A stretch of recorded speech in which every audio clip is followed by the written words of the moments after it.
Vous avez pendant très longtemps parlé de la France. Beaucoup de politiciens, après votre retrait, reprennent votre slogan, les racines chrétiennes de la France, Jeanne d'Arc, etc.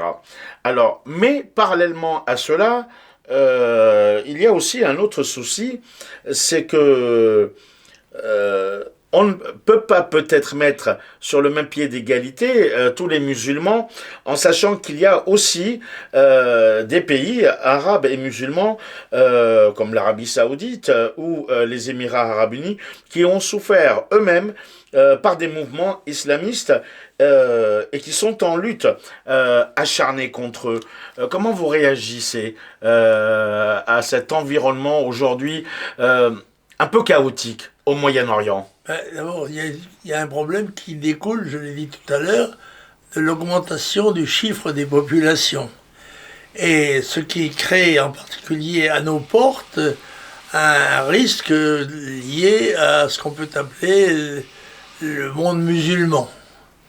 Et l'Afrique du Nord, une partie de l'Afrique centrale, les pays du Moyen-Orient, tous ces pays-là sont, dans le fond, sous une influence assez dynamique et conquérante de ce qu'on peut appeler le monde arabo-musulman. Et qui a déjà un certain nombre de millions de ressortissants sur notre territoire proprement européen.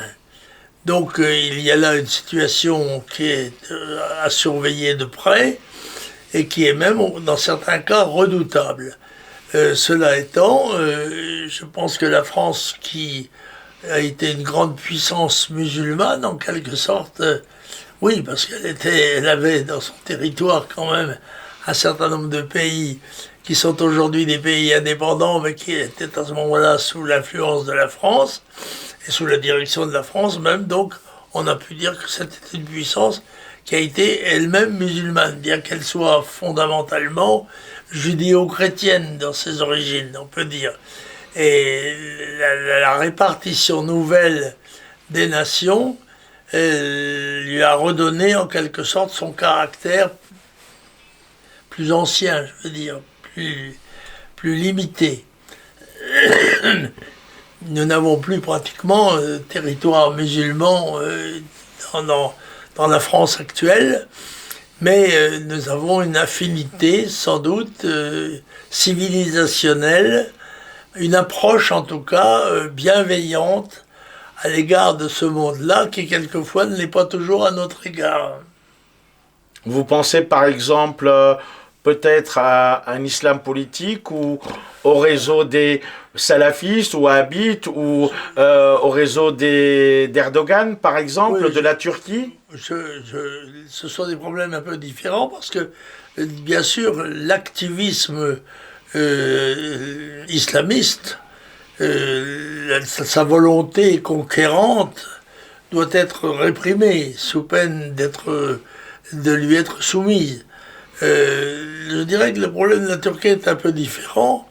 La Turquie a grandi et n'a pas abandonné tout à fait, je le pense, ses ambitions sur l'Europe occidentale. Et il ne faut pas oublier tout de même que la Turquie a eu des velléités conquérantes à notre égard, à l'égard de... L'Empire ottoman. Oui, si vous voulez, appelez-le l'Empire ottoman si vous voulez, mais que la Turquie que je connais un peu parce que bon, j'ai navigué sur ses côtes pendant un certain temps dans les années 50 et je connais un certain nombre de villes turques et j'avais été l'invité à ce moment-là d'ailleurs de Erbakan qui était le Premier ministre et qui m'avait envoyé un avion à Bodrum pour pouvoir me rencontrer. Donc j'ai à l'égard de la Turquie aussi une approche, comment dirais-je, bienveillante.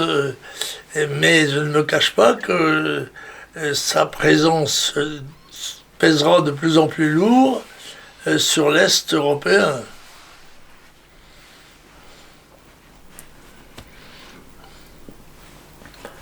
Alors, dans le monde arabe, Jean-Marie Le Pen, il y a aussi un pays qui vous est cher à l'histoire de France, depuis les Gaulois et les Phéniciens, depuis Louis IX, Saint-Louis et le Liban, Louis XIV, le général de Gaulle, bien sûr, c'est le Liban.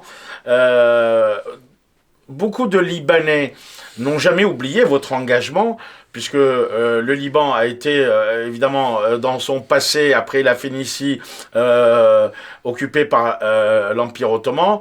Il a eu le mandat français, la création du Grand Liban, une indépendance éphémère de quelques décennies, le problème palestinien qui a déclenché la guerre civile par des jeux d'échecs à cause de puissances régionales et internationales. Mais vous vous êtes, je me souviens, toujours été proche des chrétiens du Liban. Oui, absolument, mais d'ailleurs j'ai toujours manifesté ma sympathie à l'égard du Liban et de son indépendance. Que je me suis efforcé d'aider dans la mesure de mes moyens. C'est sûr que le retrécissement de l'influence du Liban dans le Moyen-Orient est de nature à nous inquiéter, parce que nous toucher d'abord, parce que nous y sommes affectivement liés, mais aussi nous inquiéter parce que le Liban contribuait à un élément d'équilibre de ce monde qui est en voie malheureusement de réduction, ce qui aggrave les risques de conflit, évidemment. Et aujourd'hui, comme on peut le constater, puisque c'est un pays dans lequel je suis né, où j'ai essayé de m'impliquer, en dehors de ma profession de journaliste, alors il y a eu cette guerre civile, donc en 75, le problème palestinien, guerre civile qui s'est terminée, l'occupation que certains appelleront l'occupation, la mainmise du régime syrien, mais aujourd'hui, le Liban est... certains le disent sous domination, entre guillemets, de l'Iran et du Hezbollah, qu'ils comparent à un État profond. Alors, on connaît vos positions vis-à-vis de la Syrie, vis-à-vis de Bachar el-Assad. Que diriez-vous si vous aviez un message à adresser aux Libanais, d'autant plus qu'ils sont à quelques semaines d'un moment fatidique, les élections législatives qui peuvent bouleverser toute la donne, puisque la classe politique qui est criminelle et corrompue, que tous les Libanais dénoncent depuis des décennies, risque de changer. Souhaitons qu'elle change, puisque précisément, il faudrait réduire l'influence de cette catégorie dominante et corrompue, si j'ose dire, et je souhaite de tout mon cœur, en tous les cas, que le Liban puisse se perpétuer dans son histoire et dans l'influence pacifique qu'il exerce dans cette région du monde. Mais nous y sommes en plus affectivement liés, en quelque sorte, par beaucoup de souvenirs communs. Le camp chrétien, malheureusement, est aussi divisé entre les partisans du général Aoun, proche du Hezbollah, et même le camp chrétien maronite est scindé entre les pros et les anti-Hezbollah. Donc, oui, il n'est pas très facile toujours de s'y retrouver pour quelqu'un de notre monde à nous.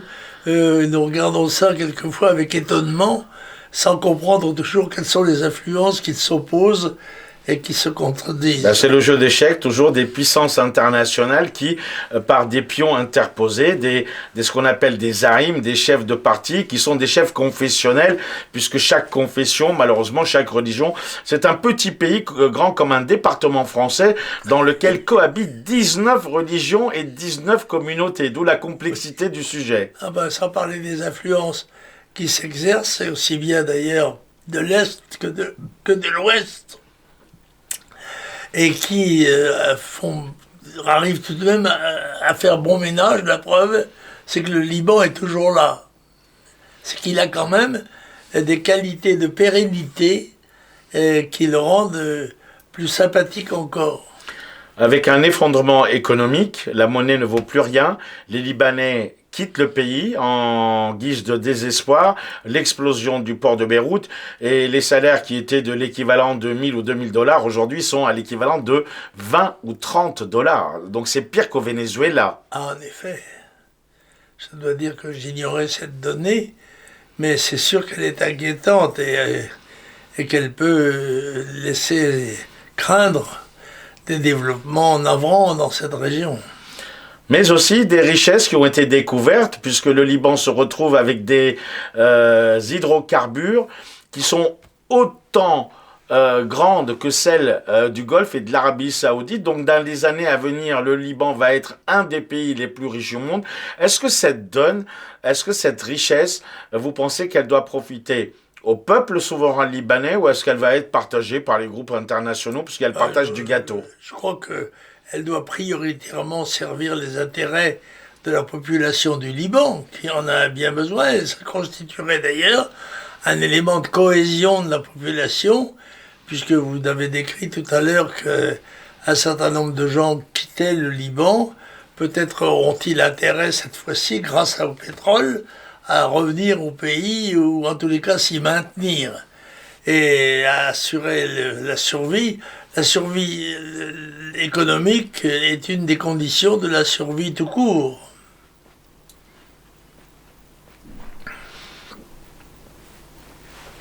Et puis il y a, puisqu'on parle et puis il y a, puisque dans l'actualité internationale, on parle d'autodétermination des peuples. Alors, bien sûr, le Kosovo, bien sûr, ce qui se passe en Ukraine aujourd'hui, mais un conflit a été, entre guillemets, occulté, oublié, et personne dans le monde n'a réagi. Il n'y a pas si longtemps que ça, lors de la guerre éclair sur les Arméniens du Karabakh, première nation chrétienne. Alors Marine Le Pen vient de faire une déclaration en disant que le Haut-Karabakh devrait être, d'après elle, rattaché à l'Arménie, puisque c'est une terre historiquement arménienne, découpée par Staline. Vous sentez-vous proche de ce peuple qui est issu entre autres, du peuple de Charles Aznavour, l'Arménie, premier État-nation chrétien du monde? Bien sûr. Il y a d'ailleurs beaucoup d'Arméniens qui sont devenus français. D'ailleurs, certains de mes amis sont d'origine arménienne et j'ai toujours une sympathie particulière pour ce morceau de chrétienté qui est un peu isolé dans un monde hostile, il faut le dire. Alors la question du Haut-Karabakh, c'est le genre de question presque insoluble, puisque situé au milieu d'un pays hostile et n'ayant pas de lien géographique avec le pays mère, si j'ose dire. Quelques kilomètres. Oui. Ça faisait partie de l'Arménie historique, mais Staline, machiavéliquement, dans les années 20, divisé pour mieux régner, a découpé ce petit bout de territoire arménien pour le placer dans le pays voisin, l'Azerbaïdjan, de façon à pouvoir contrôler les populations et à leur mettre une épée de Damoclès sur la tête. Oui, le Karabakh a réclamé son indépendance dans les années 88 avec les lois soviétiques, et pour toute réponse, ils n'ont eu que la guerre. Oui. Et qui continue encore, malheureusement, avec quelques escarmouches. Bien entendu, le Karabakh a perdu cette guerre avec des milliers de jeunes soldats arméniens qui sont morts. Il y a aussi eu énormément de morts du côté de l'Azerbaïdjan. Bon, ce conflit, en tous les cas, est a priori réglé. Mais puisqu'on parle d'autodétermination des peuples, pourquoi elle peut s'appliquer à la Crimée, à Donetsk et pas à d'autres, au Kosovo? Pourquoi pas, en effet. Moi, je ne vois que des avantages à cette autodétermination qui pourrait peut-être régler les problèmes de conflit. Encore que, évidemment, les intérêts de l'Azerbaïdjan sont contradictoires avec ceux de l'Arménie dans le problème. Voilà. Et en plus, non seulement des raisons géopolitiques, mais des raisons même culturelles et religieuses qui créent une opposition. Et le problème, c'est toujours de réussir à maintenir un équilibre qui sera tout le temps plus difficile toujours à maintenir, que les populations ne cessent d'augmenter en nombre aussi. Ça a été le rôle de la Russie, Vladimir Poutine, qui a joué un petit peu au pompier pyromane et qui a mis fin à cette guerre larvée qui a duré quand même des années 90 jusqu'en 2020. Oui, vous êtes des pays guerriers quand même, hein? Non, je suis français, monsieur. D'accord, mais vous m'avez dit que vous étiez arménien. Oui, je suis aussi d'origine arménienne et libanais. Hein. J'ai la chance d'avoir ces trois pays dans mon cœur. Vous êtes libanais, arménien et français. Et oui, c'est possible, vous êtes une synthèse en quelque sorte. Charles Aznavour disait qu'il se sentait 100% français, 100% arménien. Ben moi, je me sens 100% français, avant tout, oui. Puisque la France m'a donné une seconde patrie quand j'étais gosse et quand j'étais petit réfugié libanais en France, issu d'un peuple qui est le peuple de Charles Aznavour, descendant d'un génocide. Regardez, même Nicolas Sarkozy, lui-même, était d'origine hongroise. Oui, c'est vrai. Donc la France est multiculturelle. Elle a bien entendu aujourd'hui une population qui est un brassage entre les Français d'origine polonaise, italienne. Oui, mais ceci doit rester minoritaire par rapport aux Gaulois d'origine, qui sont, il faut le dire, de moins en moins nombreux proportionnellement. Et je le regrette parce que la France, vous avez dit, vous avez employé un mot multiculturel. Non, je pense que la France n'est pas multiculturelle. Elle a sa propre culture qui a intégré des cultures différentes, mais justement, elle en a fait la synthèse d'une façon que j'estime assez heureuse et pour l'instant relativement stable. En tous les cas, ce n'est plus le même Jean-Marie Le Pen aujourd'hui que celui qui, il y a 20, 30 ou 40 ans, vous vous êtes, comme dirait l'autre, avec le bon vin assagi, aussi jeunesse savait... Et ses vieillesses pouvaient. Absolument. Mais non, je crois que j'ai pas changé d'idée. Je suis resté relativement stable dans mes convictions. Bon, elles ont pu prendre plus ou moins d'ardeur selon le contexte historique ou politique du moment, mais en fait, je suis toujours resté fidèle à mes options principales.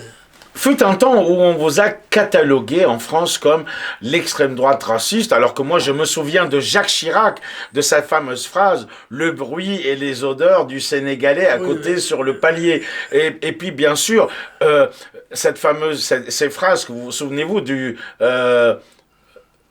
Rafour crématoire qui vous a valu la une des médias, et puis bien entendu le combat avec Bernard Tapie, tout le monde s'en souvient. Oui, mais ça, ce sont les avatars de la vie politique.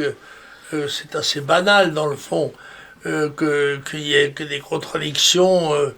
Mais grosso modo, tout de même, je pense que mes convictions patriotiques françaises ne sont pas incompatibles avec des sympathies concentriques, si j'ose dire, par rapport à tous les pays du monde qui sont plus ou moins liés à l'histoire ou au développement de notre pays. La France reste une grande nation mondiale sur le plan justement de l'esprit et doit le rester, c'est ce que je souhaite, parce qu'elle bénéficie de sympathie de la part de milieux différents et je pense qu'elle doit toujours faire effort pour rester digne de cette confiance qui lui est manifestée par des pays d'origine et dans des contextes très différents. La France a été même 3e puissance mondiale. Elle elle a perdu cette aura, cette troisième place, et elle ne continue qu'à descendre. Eh oui. On l'a vu avec les soulèvements des Gilets jaunes, la vie au quotidien qui est insupportable pour une écrasante majorité des Français. C'est aussi l'abstentionnisme qui a mis Emmanuel Macron au pouvoir. Est-ce que vous redoutez de nouveau un grand taux d'abstentionnisme et quel est votre message, si vous en avez un, au peuple de France pour les élections à venir? Est-ce que ce système doit changer ou est-ce que les Français vont continuer à voter pour quelqu'un, comme ils le disent, qui va leur en mettre plein la gueule pour 5 ans de plus? Non, le système étant ce qu'il est, je conseille à tous mes compatriotes de participer aux élections. Ça n'est pas seulement un droit qui leur est acquis, mais c'est un devoir. Ils doivent prendre leur part de responsabilité dans l'avenir du pays, car après ils ne pourront pas se plaindre de la politique qui sera menée s'ils n'ont pas apporté leur pierre à l'édifice.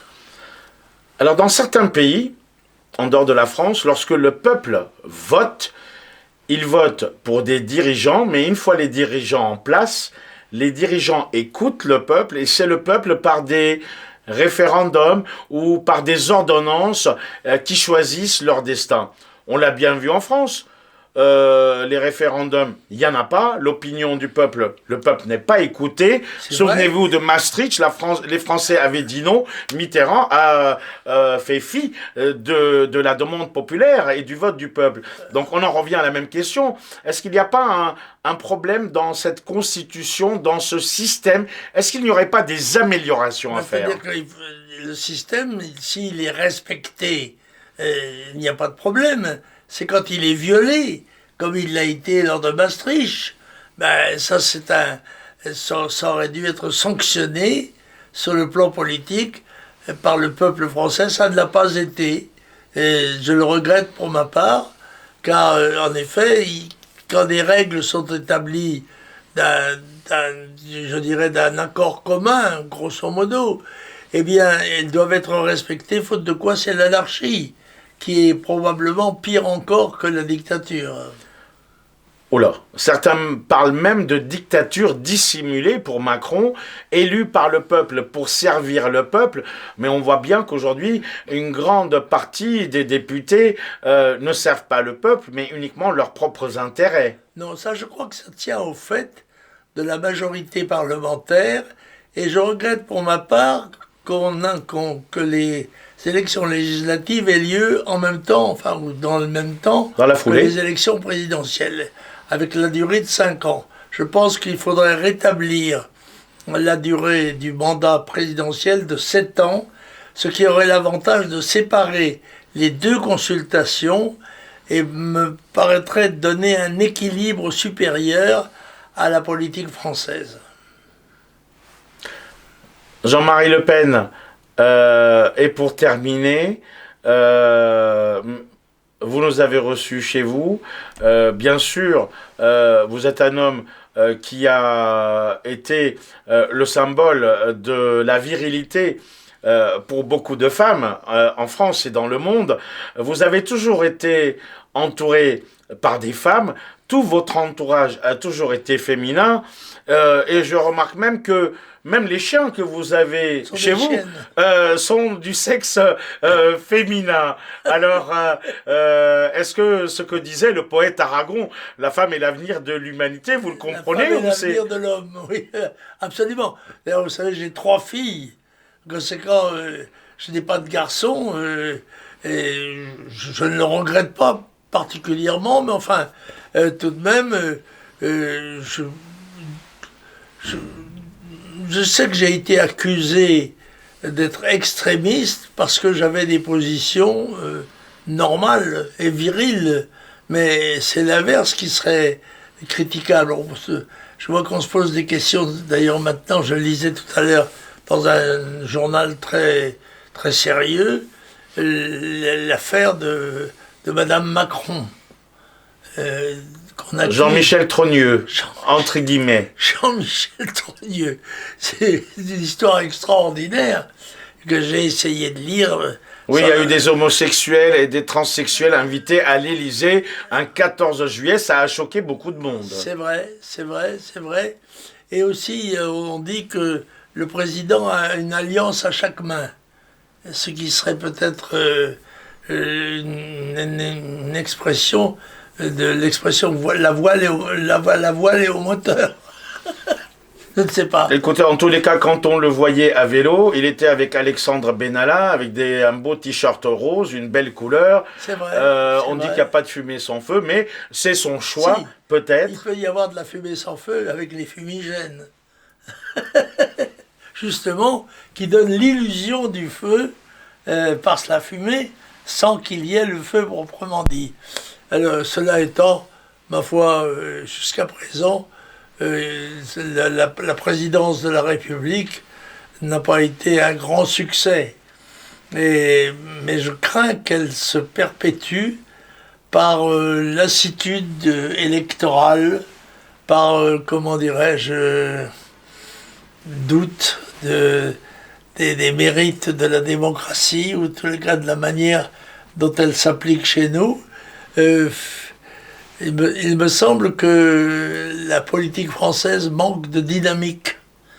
Bien que le rôle de la France à l'international aussi. Bien que nous soyons encore une grande puissance, parce que nous sommes des puissances nucléaires, autonomes, nous n'avons plus l'espace, le grand espace politique. C'est la raison pour laquelle, personnellement, je souhaite que cet espace boréal se concrétise, car il donnerait à ces peuples qui ont quand même illuminé le monde, il faut le dire, une chance de se perpétuer dans le développement du monde de demain. Et enfin, le mot de la fin, c'est, puisqu'on sait que vous avez été hospitalisé il n'y a pas si longtemps que ça, aujourd'hui, comment vous sentez-vous, la santé? Je me sens pas mal, aussi bien que possible, mais bon, bien sûr, je ne suis pas capable des performances physiques, en tout cas, dont j'étais capable quand j'étais plus jeune, mais pour l'instant, c'est le général de Gaulle a dit, je crois, la vieillesse est un naufrage. Pour l'instant, le bateau n'est pas coulé. Il flotte encore. Vous ne ferez probablement pas de vélo à Paris avec Anne Hidalgo dans les pistes cyclables. Non. Je pourrais le faire, mais j'ai fait beaucoup de vélo étant jeune, mais je ne me sens pas le goût d'en faire, à dire vrai. Je me contente d'essayer de marcher, c'est déjà pas mal. Jean-Marie Le Pen, je vous remercie. Le phoque, tout est payé. Que c'est pas cette expression. Le phoque, tout est payé. C'est au moment où les 3 mâts caporniers au Chili chargeaient du nitrate et que les vives étant faits, le supercargue descend dans son canot et s'en va. Et à ce moment-là, les voiles qui sont en ralingue sont bordées. Et on dit, le phoque, tout est payé. On peut partir. Voilà. Pour faire le voyage de retour par le Cap Horn. Mon père était capornier. Il était parti comme mousse à l'âge de 13 ans. Sur un 3-mâts capornier qui était le Dixmude, je crois. Le 3-mâts de la maison Borde. C'était des bateaux qui faisaient, à ce moment-là, qui étaient les cargos de l'époque, des cargos à voile, quoi, qui ont disparu aux alentours de 1920, quelque chose comme ça.